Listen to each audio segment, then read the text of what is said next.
بسم اللہ الرحمن الرحیم بسم اللہ الرحمن الرحیم الحمد للہ وکفا وسلام علی عبادہ الذین اصطفى اما بعد۔ عزیز طلبہ، فقہ المعاملات المالیہ کے دروس کا جو سلسلہ ہم نے شروع کیا تھا، اس سلسلے میں ہم نے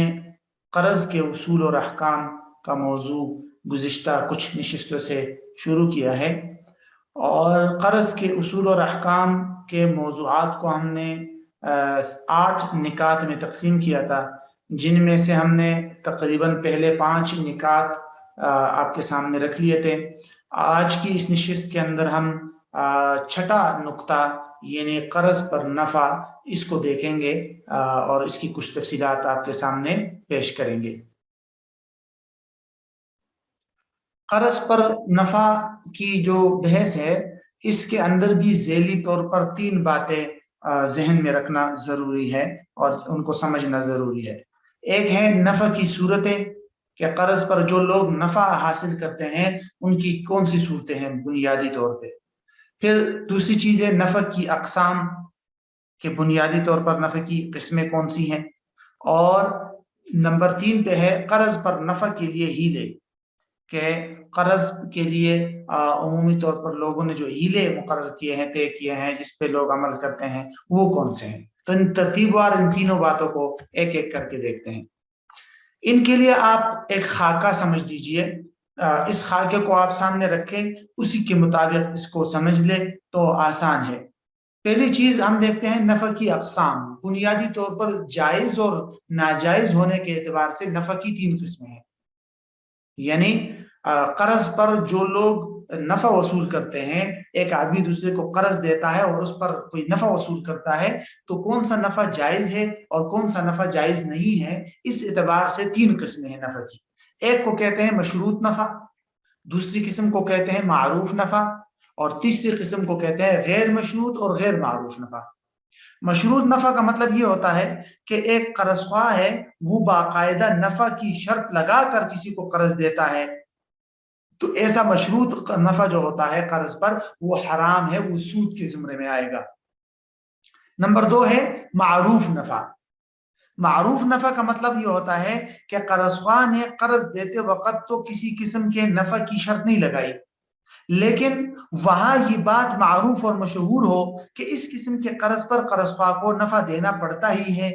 جیسے بینکنگ سسٹم میں جب کوئی کنونشنل بینک سے سودی بینکوں سے کوئی قرض لیتا ہے تو عمومی طور پر وہ سود ہی لگاتے ہیں، تو اگر وہاں واضح طور پر شرط لگا کر طے نہ بھی کیا تو بھی معروف یہی ہے کہ یہ آدمی اس کو بینک والے کو اتنا % نفع دے گا۔ تو اگر وہ معروف بھی ہو تو المعروف کالمشروط کا قاعدہ ہے کہ معروف بھی مشروط کی طرح ہے، لہٰذا یہ بھی ناجائز ہے، سود ہے۔ تیسری قسم ہے نفع کی غیر مشروط غیر معروف، یعنی نہ تو اس کی باقاعدہ شرط لگائی گئی ہے، قرض خواہ نے اس نفع کی شرط بھی نہیں لگائی، قرض دیتے ہوئے اس نے کوئی ایسی شرط نہیں لگائی، اور اسی طرح قرض خواہ نے جو ہے وہاں اس علاقے میں قرض دے کر اس پر نفع وصول کرنے کا عرف بھی نہ ہو اور مشہور بھی نہ ہو، تو وہاں عمومی طور پر تعامل بھی نہ ہو قرض پر نفع دینے کا۔ تو ایسی صورتحال کے اندر اگر ایک آدمی دوسرے کے ساتھ احسان کر کے قرض دیتا ہے اور بعد میں مقروض قرض ادا کرتے وقت کچھ اضافہ دے دیتا ہے اپنی خوشی سے، جو اس پر لازم نہ ہو، اس سے اس کا مطالبہ بذریعہ عدالت میں کیا جا سکے، تو وہ اپنی خوشی سے دے، غیر مشروط ہو غیر معروف ہو تو اس کی اجازت ہے، وہ سود کے زمرے میں نہیں آئے گا۔ تو یہ بنیادی طور پر 3 قسمیں ہیں نفع کی جائز اور ناجائز ہونے کے اعتبار سے۔ اب ہم آتے ہیں نفع کی صورتیں کی طرف، یعنی قرض پر جو لوگ نفع وصول کرتے ہیں، اس نفع کی کوئی ایک متعین صورت نہیں ہے کہ آپ نے 100 روپے دے دیا اور اس پر آپ 110 روپے وصول کر رہے ہیں، اس کی مختلف صورتیں ہیں، فقہا نے لکھی ہے۔ مثال کے طور پر پہلا ہے اضافہ، یعنی جو چیز آپ دے رہے ہیں اسی چیز میں اضافہ کی شرط لگا رہے ہیں، کہ میں آپ کو 500 روپے دے رہا ہوں، واپس آپ نے 550 کر دیے، میں آپ کو $1,00,000 دے رہا ہوں، واپس آپ نے $1,01,000 واپس کر دیے، تو اس کو کہتے ہیں اضافہ، یہ بھی سود ہے۔ بنیادی حکم تو ان کا وہی ہے جو ان پیچھے ہم نے ناجائز اور ناجائز کا کہہ دیا۔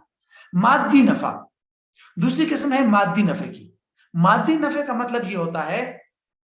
کہ آپ جو چیز کسی کو قرض دے رہے ہیں اسی چیز میں اضافہ نہیں مانگ رہے، کوئی اور مادی چیز اس سے مالی چیز وصول کر رہے ہیں۔ مثال کے طور پر میں آپ کو کہہ رہا ہوں کہ بھائی میں آپ کو 1,00,000 روپے قرض دے رہا ہوں، لیکن شرط یہ ہے کہ تم مجھے 1,00,000 روپے اور اپنی یہ گڑی دونوں واپس کرو گے، ساتھ میں گڑی کی شرط لگا دی۔ تو 1,00,000 روپے میں تو اضافہ نہیں مانگا، لیکن ایک اضافی چیز مادی چیز کی شرط لگا دی۔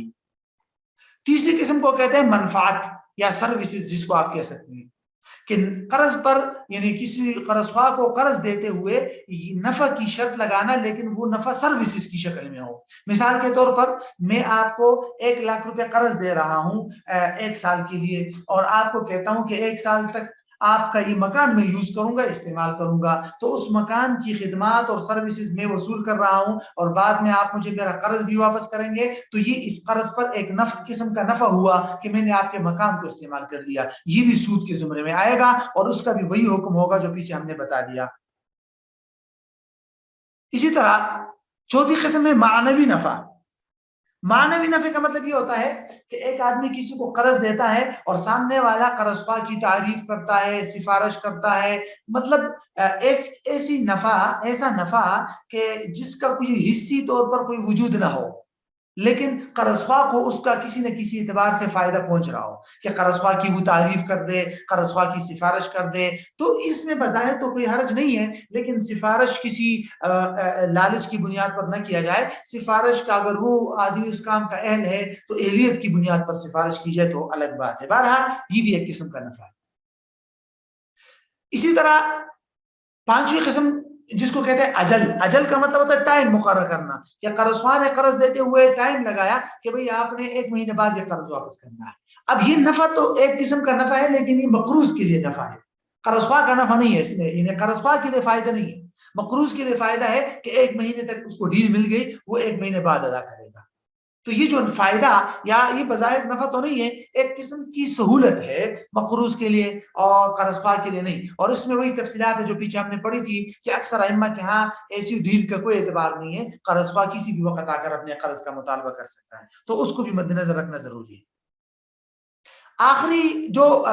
صورت ہے اس کو کہتے ہیں سفتجا۔ اس کی کچھ وضاحت ہم نے